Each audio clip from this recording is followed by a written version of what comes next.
कैसे सुनेगा? अब बताओ, ये बेचारी उसमें इधर करके छाया धूप में कहाँ बैठी, ये बेचैन होती है पैदा। हम जानते हैं कि मनुष्य में बेचैनी पैदा होती है। आपको जोड़ कर काली बता दिया है कि एक प्रकृति की व्यवस्था है और एक मानवीय व्यवस्था है। तो मानवीय व्यवस्था में हमने संसाधन लगा दिए सब उचकोट के, तो उसी के अनुसार हम लोग चलते हैं। तो देखिए, शोध के सम्यक धम्म के, आज किसकी बात में कर रहा हूं? शोध के सम्यक धम्म के रोध हिंसाचार।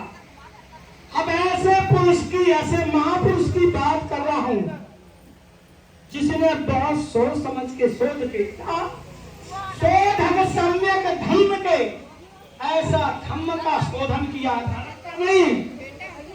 ये भी आपको समझाना है, धर्म और धम्म में जमीन आसमान का फर्क है। इसको धम्म कहते हैं। क्या है? शोधक सम्यक धम्म के और रोधक हिंसाचार। ऐसा उस महापुरुष ने रास दिया है कि जिससे हिंसाचार, दुख दरिद्रता खत्म होती है और सुख शांति का माहौल होता है। उस महापुरुष का वर्णन करते हैं कि शोधक सम्यक धम्म के रोधक हिंसाचार और नमो तथागत ज्ञानमय करुणा केवल। ऐसे कारणों तथागत बुद्ध की वाणी आज आप सुन रहे हैं। हमसे कुछ नहीं, हम तो नहीं की वाणी को कह रहे हैं। मैं तो बहुत गिरा हुआ इंसान हो सकता हूँ, कामी हो सकता हूँ, क्रोधी हो सकता हूँ, लालची हो सकता हूँ, लेकिन इस महापुरुष ने जो बात दी है जो आपके सामने रख रहा है, हो सकता है तो मैं गलती भी कर सकता हूँ। तो शोधक सम्यक धम्म के रोधक हिंसाचार और नमो तथागत ज्ञानमय करुणा केवलता। ऐसे करुणा निधि की बात हम स्वीकार कर रहे हैं, जीवन में उस पर चलने के लिए प्रयास कर रहे हैं। और आप में से सब प्रयास करते करते आज याद कर लो, जो महापुरुष इस धर्म का दान बंटवाएगा, भोजन हो चाहे ना हो, आज जो कोई सीख कर अपने घर में, परिवार में या कहीं भी अपने क्षेत्र में बुलाकर धर्म का दान बंटवाएगा, दो लोगों का सुधार भी कर दिया, तो निश्चय ही उसका परिवार आदर्शवादी बनेगा, पवित्र बनेगा, नैतिकतावादी बनेगा, घर में सुख शांति माहौल होगा। मैं दावे से गारंटी से कहता हूँ। मैं इसलिए कहता हूँ, मैं कभी भी इस कानपुर में मुझे आए 19 वर्ष हो चुके हैं, लेकिन आज दिन तक कोई 10 रुपए का फायदा नहीं बता सकता है कि बनते आज को तंगुलमाल महाशिविर में कहीं भी 10 रुपए भी चंदा किया हो। ये आपका काम है, उपासकों का काम है। जहां में ऊंच नहीं, वही धर्म सच्चा धर्म है जिसमें ऊंच न नीच, दया भाव हर दम रहे, मानव मानव बीच, जिसमें दया भाव रहता है, वही धर्म अच्छा रास्ता है। बहुत परेशान कर रहे हैं, पूरी चाहिए ना उधर का। तुम्हें एक कहानी सुनाती हूँ, क्योंकि बहुत चीजें तो मैंने इतना साहित्य लिख रखा है कि आपकी समझ में नहीं आता। पहली बात, जो 4 बातें लेकिन नहीं है, ये संसार भौतिक तत्वों से चल रहा है। आप भी भौतिक तत्वों से चल रहे हैं, कोई एक चीज से, ना पानी से, न केवल हवा से, न केवल भोजन से, न केवल अग्नि से और न केवल पृथ्वी से। ये सारे तत्वों का मिश्रण है, तभी हमारा जीवन चल रहा है। इसलिए मैंने कहा कि कोई एक मालिक नहीं है संसार को संचालित करने वाला, इसमें भी भौतिक तत्वों के मेल से। एक एक बात आपको समझाते जाएंगे। आप सोच रहे होंगे कोई एक मालिक है, हम इस पर आधारित हो जाए, ये आपकी अज्ञानता और भूल है, कभी भी नहीं होता।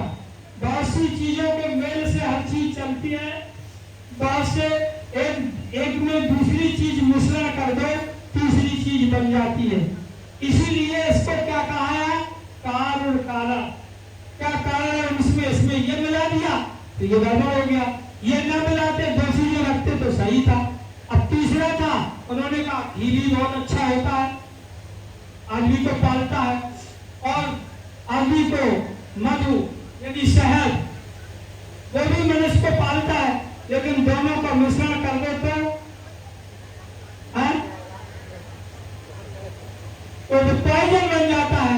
इसलिए हमेशा ये ध्यान में रखो कि हर चीज का कोई ना कोई का हमारे अंदर भी कोई कारण है जो हम इतने पवित्र पशु से नहीं बन पाते। उसको देखना, उसको समझना है। बंधु बहुत बहुत शादीवाद सबका आपकी समझ में ना आए वहां आप टोक सकते हैं। तो दो बातें मैंने बताई, संसार को कोई चलाने वाला एक मालिक नहीं है। तीसरी बात, मनुष्य का जीवन 4 महाभूतों का पुंज है, ये पता है आपको।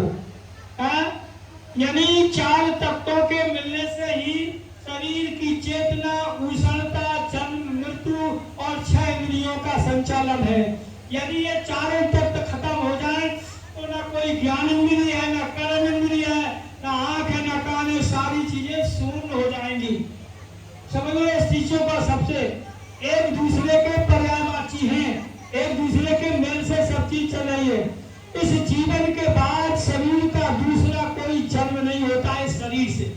ध्यान रखिए कि ये शरीर केवल एक ही हुआ, भौतिक तत्वों का जन्म होता है, वो तो आएंगे, लेकिन वह मनुष्य नहीं आएगा, वह पेड़ नहीं आएगा। किसी आम का पेड़ तुमने जिसका फल खाया है, वही उसी का फल दूसरी जगह रोपण कर दे तो वो आम का पेड़ नहीं होगा, वो पेड़ दूसरा होगा। आम लगेंगे जरूर, लेकिन वो पेड़ नहीं होगा जो पहले था।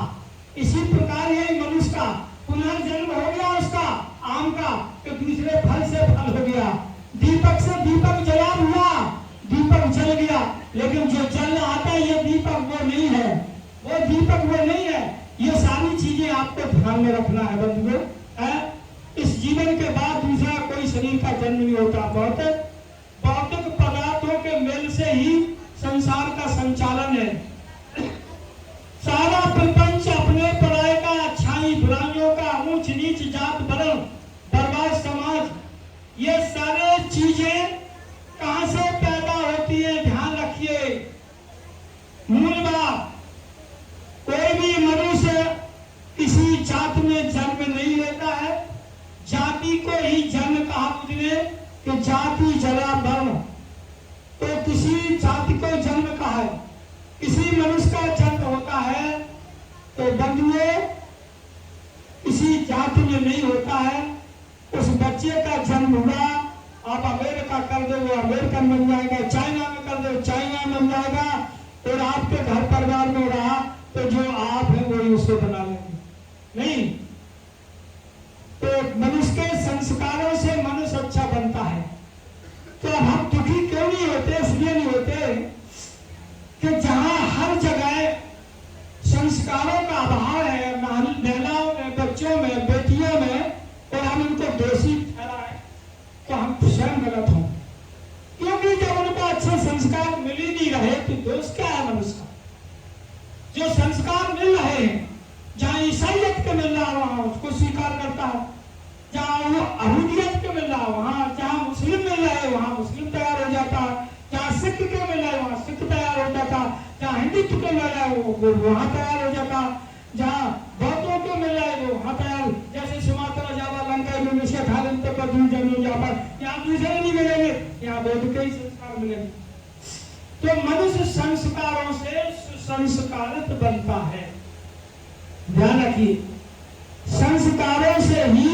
अब हम देखिए, माताओं बहनों के बीच में एक बात कहेंगे, क्योंकि आज मेरे कान में एक बात आई थी कि जिस बच्चे का आज बर्थडे है, जन्म कब है? कब है बच्चे का? भाई इस बच्चे का बर्थडे है, ये कल हो गया। वो बच्चे का, और बच्चे का बर्थडे 4 महीने बाद हो गए। हाँ, तो वो बर्थडे कौन सा तारीख और दिन बता पूछ रहे हैं? अक्टूबर। देखिए, कुछ बातें आपको लोग शेयर करना हमारी उपासना बैठने के लिए। आप लोगों से कहते होंगे पुरुष की सुनेंगे, आप अपने बच्चे बच्ची का बर्थडे मनाती नहीं मनाती? हाँ, तो हाँ, सभी लोग मनाते हैं। आप लोग मनाते हैं, हाथ उठा, सब पुरुष मनाते हैं सबकी तरफ से। मैं एक बात कर रहा हूं आपसे, क्योंकि हमारे यहाँ, मैं ये नहीं कहता मेरी बात स्वीकार करो, ये बिल्कुल भूल जाओ। मैं ये कहता हूं कि आपकी बुद्धि की कसौटी पर विज्ञान की तरीके से मानव कल्याण के लिए मेरी बात या अम्बेडकर की बात या बुद्ध का मार्ग अगर सही उतरता है तो आप मानो, और समझ में नहीं आता तो आप मत मानिए। जरूरी नहीं है कि हमारी बात आप पहले सुने, गुने, समझे, प्रैक्टिकल करें। सही है तो मानो। तो मैंने अभी एक बात पूछी कि आप अपने बच्चे बच्चियों का जन्मदिन मनाते हैं, आपको किसी को भी पता नहीं है कि मेरा बच्चे और बच्ची का जन्म कब है, बिल्कुल झूठा मनाते हैं। पता है कब हुआ?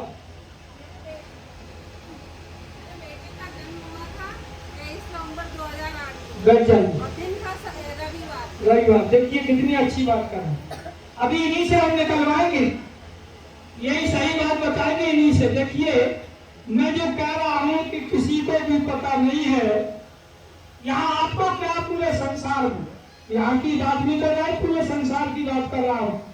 किसी को भी पता नहीं है कि मेरे बच्चा या बच्ची का जन्म कब हुआ। अनोखा लग रहा होगा, और आपके साथ में प्रैक्टिकल करता हूं। जब बच्चा या बच्ची का जन्म नहीं हो, जब होता है तो किसी स्त्री पुरुष को पता नहीं लगता। बंधुओं, वो महिला, वो प्रसूता, वो बहन 1-1.5 माह बाद बता सकती है कि मेरे पेट में गर्भ आ गया। सही है गलत है? वही जन्म है बच्चे का, तुम्हें पता नहीं है, तुम्हें 1.5 माह बाद जानी होगी कि मेरे पेट में गर्भ आ गया। सही है गलत है? सही है। वही बच्चे का जन्म होता है। मेरी बहनों, मेरी बेटियों, एक सेकंड, एक पल भी निर्जीव बच्चा पेट में नहीं रह सकता है। रह सकता है? निर्जीव बच्चा अगर उसमें जीव ना हो तो पेट में रह सकता है? नहीं रह सकता है। वही उसको सारी चीजें विद्यमान हो रही, नाखून, बाल, आंख, कान, सारी चीजें वहां उसे उपलब्ध हो रही। लेकिन आपको आज दिन तक पता नहीं है उस बच्चे को, उस बच्ची को हम आदर्शवादी कैसे बनाएं। क्योंकि आप तो 9 माह बाद उस पर विश्वास करते हैं। जब 9 माह, 9.5 माह बाद जब गर्भ से बच्चा आ गया, और वो भी पता नहीं आपको कि क्या क्या लेके जन्म हुआ उसका। जब गर्भ से बच्चा बाहर आता, मेरी प्रसूता, मेरी महिला, मेरी बेटी, तो वो 5 चीजें लेके आता है: नाम, रूप, वेदना, संस्कार और विज्ञान। आपको पता भी नहीं। अब मैं ये बता रहा क्यों कि जब तथागत बुद्ध ने इस बात को समझाया बच्चियों को, बच्चियों जाओ, और जो प्रसूता, जो महिला, जो बेटी गर्भ से आ चुकी हो, तो 3 माह बाद उसके घर जाके गर्भ संस्कार बताओ उसे कि वो कैसा खाना लेगी। जब अपने शयन कक्ष में जाएगी तो वहां कैसे चित्र होना चाहिए। जब वो जो सोने के वक्त जाएगी